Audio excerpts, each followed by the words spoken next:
The Ford Motor Company has confirmed it will not close its Kentucky plant where 29,000 people earn their daily bread. And we're starting to see a pretty incredible cabinet being picked by Donald Trump. I'm Randall Terry.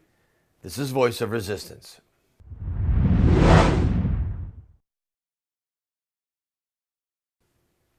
Donald Trump tweeted this out. Just got a call from my friend Bill Ford, chairman of Ford, who advised me that he will be keeping the Lincoln plant in Kentucky, no Mexico. If you were following the election, the campaigns, Trump said that he was going to do everything in his power to keep Ford here and that he would slap a tariff on their cars coming over from Mexico if they tried to leave. Now, let's talk about this for a minute from several different angles. The dollar's doing great right now. The Dow is doing great. Ford has just said it's going to stay. Bloomberg, who hated Trump, had a little story. Surprise, maybe Donald Trump will be good for business. They're so arrogant. Reading the New York Times today, they're so arrogant and they're so ignorant that they just can't get over what happened, and they can't get over themselves. It's one thing when you've got ignorance. It's another thing if you say, I'm ignorant and please teach me. But if you've got ignorance surrounded by a fortress of arrogance, then there's no hope. Okay? And that's where a lot of the media are. But let me go back to Ford staying. I lived for 20 years, more than 20 years, in a community in the southern tier of New York, Binghamton, New York. It was also called the Tri-City area. It was Binghamton, Endicott, and Johnson City.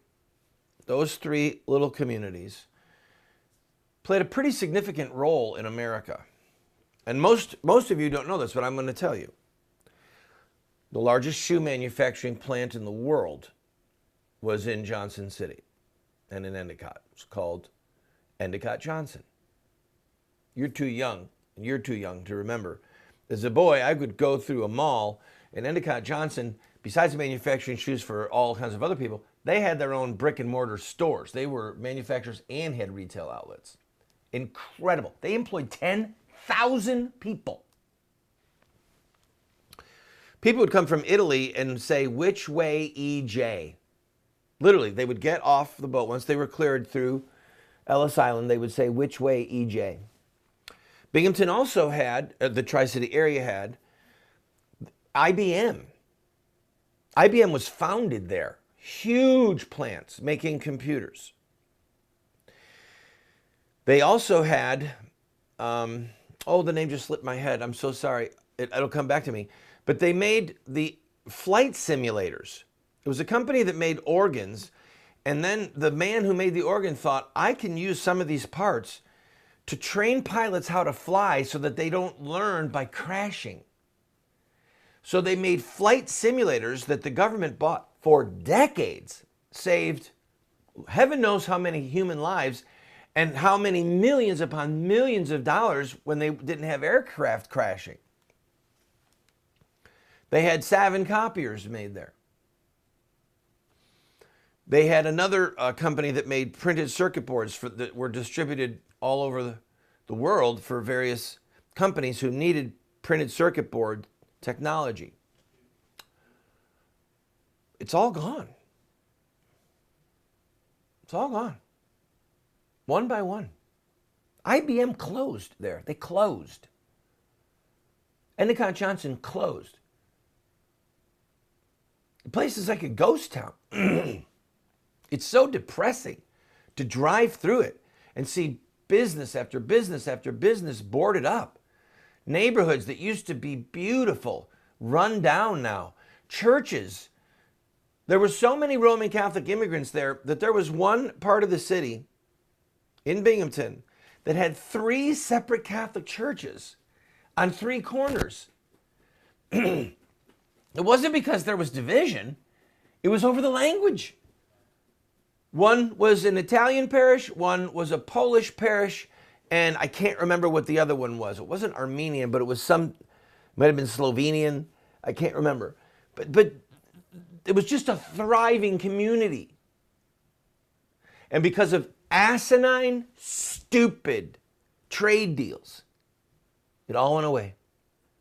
You ever heard of Smith Corona? The typewriting people? They had a factory there, 820 employees, just north of Binghamton, in Cortland, New York, closed, sent the factory to Mexico. So Trump getting this reversal from Ford is a huge deal. And I'm telling you right now, there are families that are crying, they're weeping, they're hugging each other, they're thanking God, they're thanking Trump. I beg your pardon. And I know, let me tell you something. I know human nature. I'm going to go a little bit long here. Just give me one more minute because I want to finish this and then I'll go on to other stuff. There are people, bad people, people of ill will who want Donald Trump's presidency to fail, who said an expletive when they heard that Ford was staying. They said crap. Because they don't want Trump to be right. They don't want him to be successful. They want the Dow to go down. They want Ford to leave.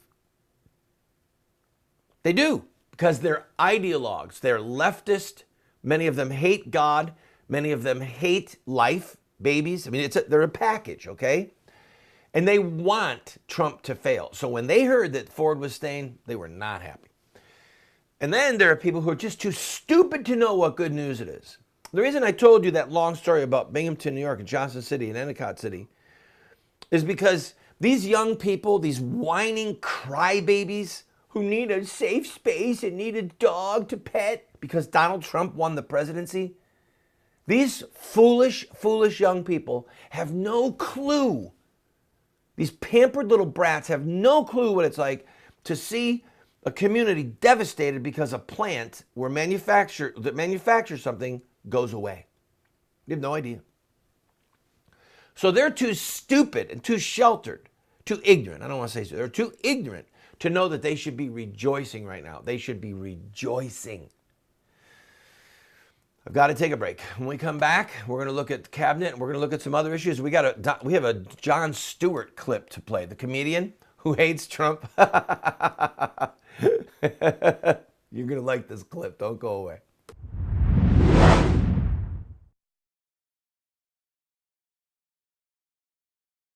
If you own a business and would like to advertise on our program, please contact us. We are currently seen on over 130 television stations from coast to coast. We air at 8 p.m. Eastern, and then all times are local. We have a lot of reach, friend, and this is an opportunity at a great price for you to get your product or your service in front of hundreds of thousands, maybe even millions of people. Also, if there's something that's important to you and you'd like to have a month where you just say thank you to this ministry or promote a certain ministry or a certain cause, contact us. Our rates are incredibly affordable. You'd be surprised. And you, again, can reach into hundreds of thousands, perhaps millions of homes. We're currently seen possibly in over 30 million homes. So give us a call, give us an email, and we'll put a commercial up for you.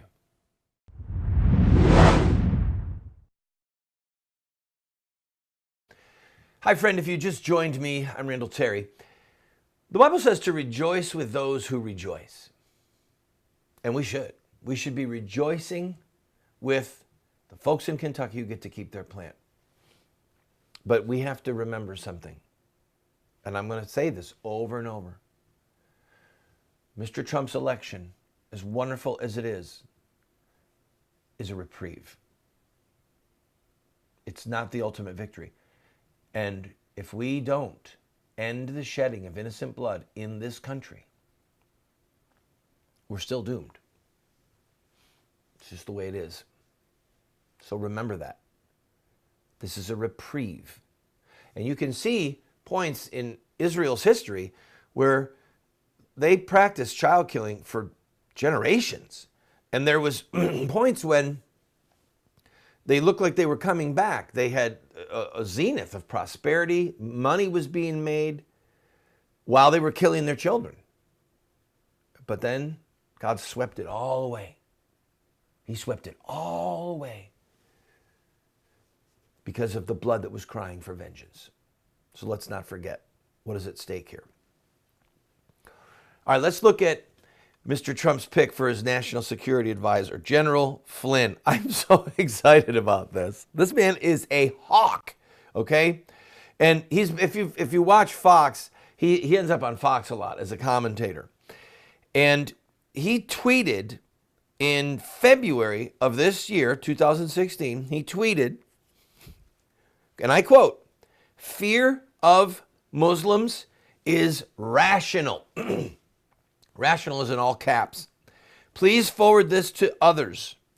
Truth fears no questions." And then it has a YouTube link there that would explain what he's talking about. We are going to send General Flynn a copy of our new serial documentary, which just came out, and in hopes that we can influence this administration and those advisors and the people in the State Department.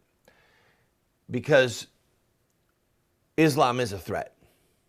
And I was so pleased during the campaign, even one of the debates, that Trump wouldn't back down on saying that Islam is a threat. Now, let's move over. Jeff Sessions is the new Attorney General. That startled me. I admit, that startled me as a pick.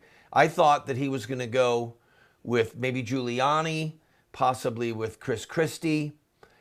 I did not see that one coming. But Sessions is an honorable man. He's a good man. He's been with Trump from the beginning, has never wavered. And he is a fierce proponent for immigration reform. He wants to deal with the southern border.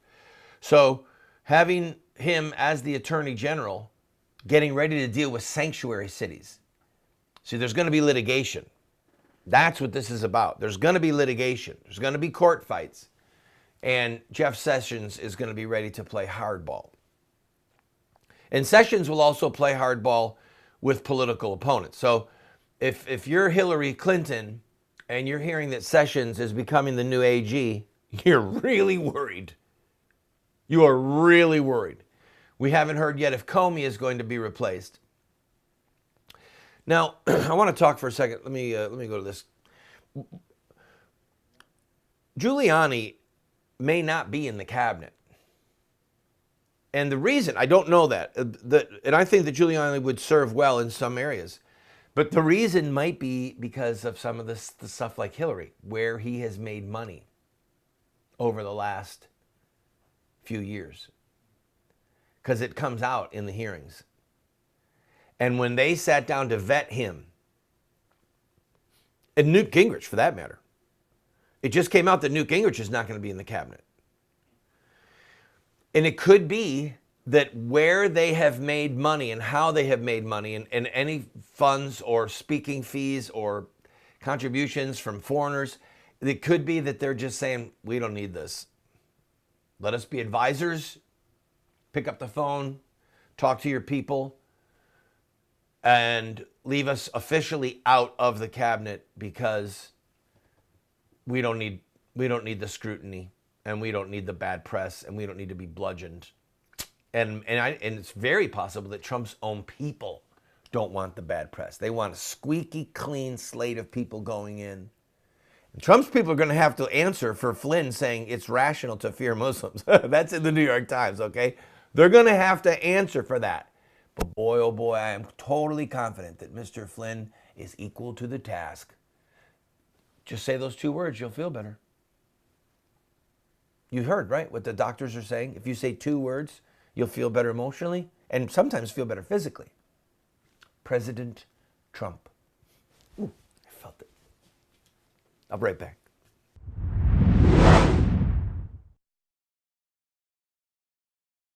Friend, this program is supported by friends like you who believe in what we are doing. We run a very tight ship. Thankfully, we are on over 130 stations across the country, having tremendous impact. We get emails every day. We get letters in the mail, not every day, but almost every day. We hear from people who love what we're doing. What people don't understand is that it's sort of expensive to produce a television show like this. It doesn't require earth-shattering funds, but it does require financial help. So I am asking you, if you enjoy this program, throw us a $10 or a $20 bill every once in a while, or even a $50 or a $100 check. You see the address there on the screen. Your gifts are not tax deductible, by the way, because we want to be able to say what we want to say regarding politics without the IRS telling us no. So if you like the program, I ask for your support.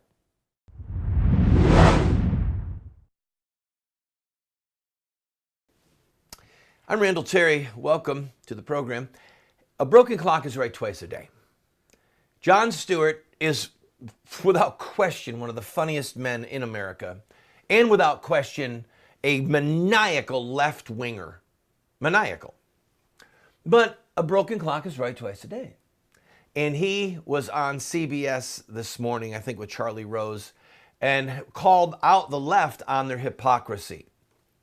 I want to play that clip for you. I would rather have this conversation openly and honestly than in dog whistles. You know, somebody was saying, there might be an anti-Semite that's working in the White House. And I was like, have you listened to the Nixon tapes? Like, forget about advising the president, the president. Like, have you read LBJ? Do you know our history? You know, this is, and we also have to caution ourselves to the complexity of that history. I thought Donald Trump disqualified himself at numerous points.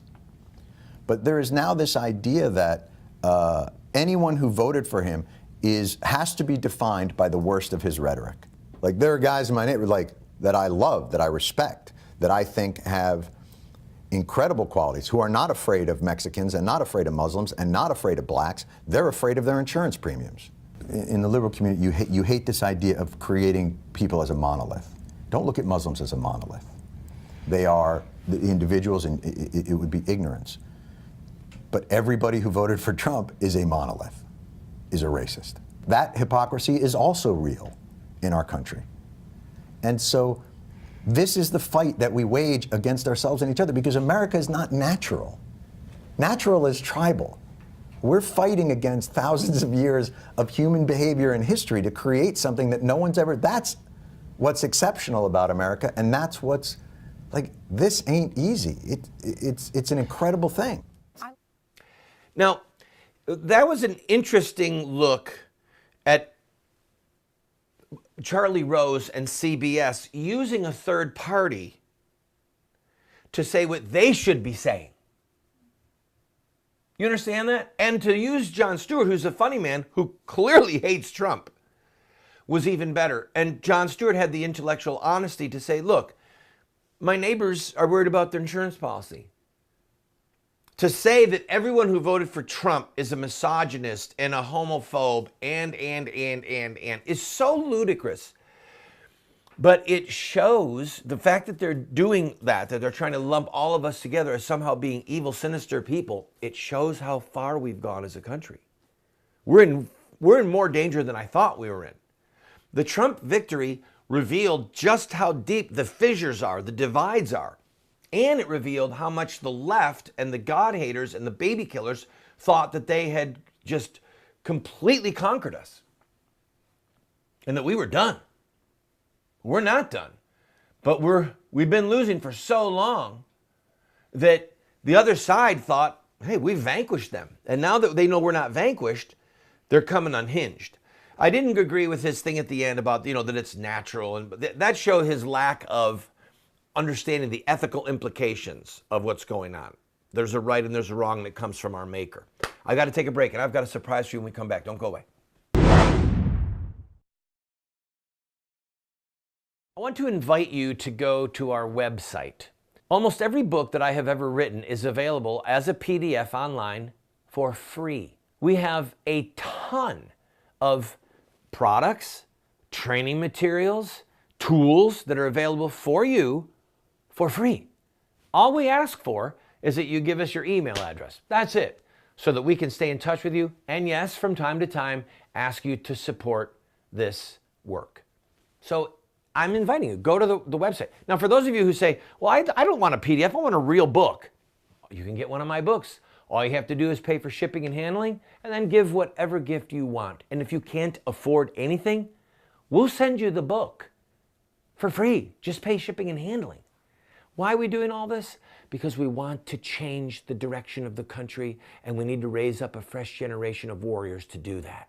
That's why we have this tool. I invite you, go to the website, see for yourself.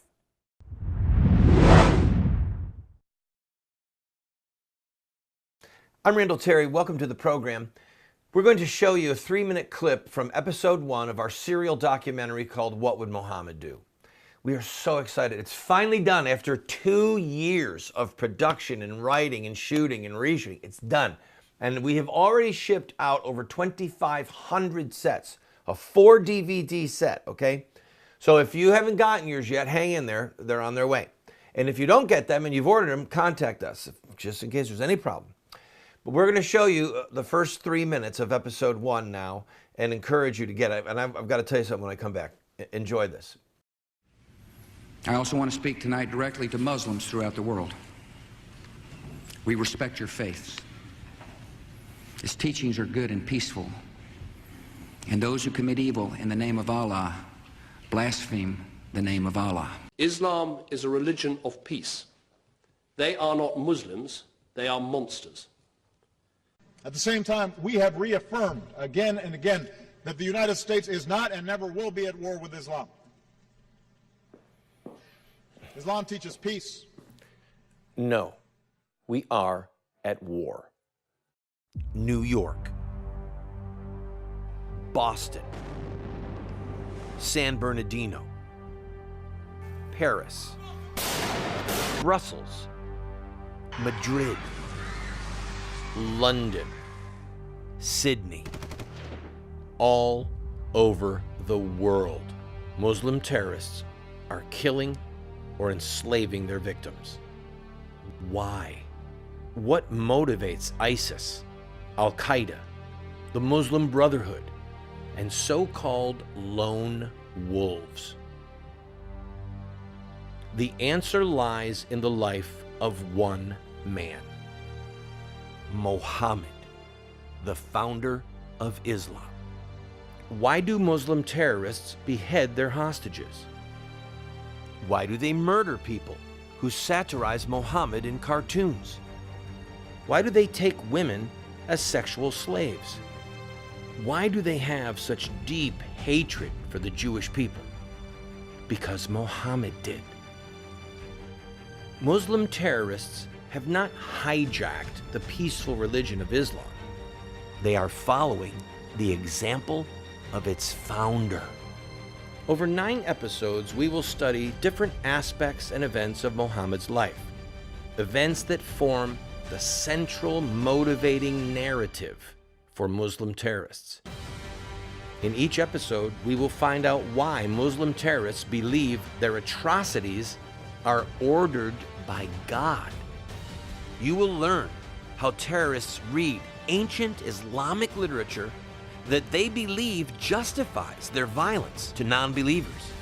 You will witness Muhammad's hatred of the Jewish people and how that continues to this very day.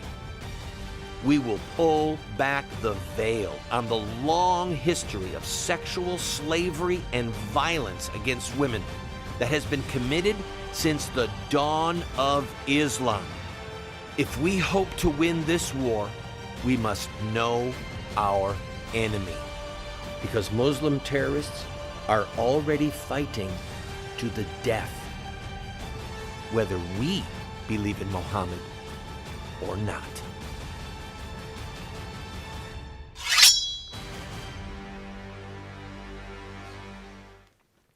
So some of you know the name Dr. Bill Warner.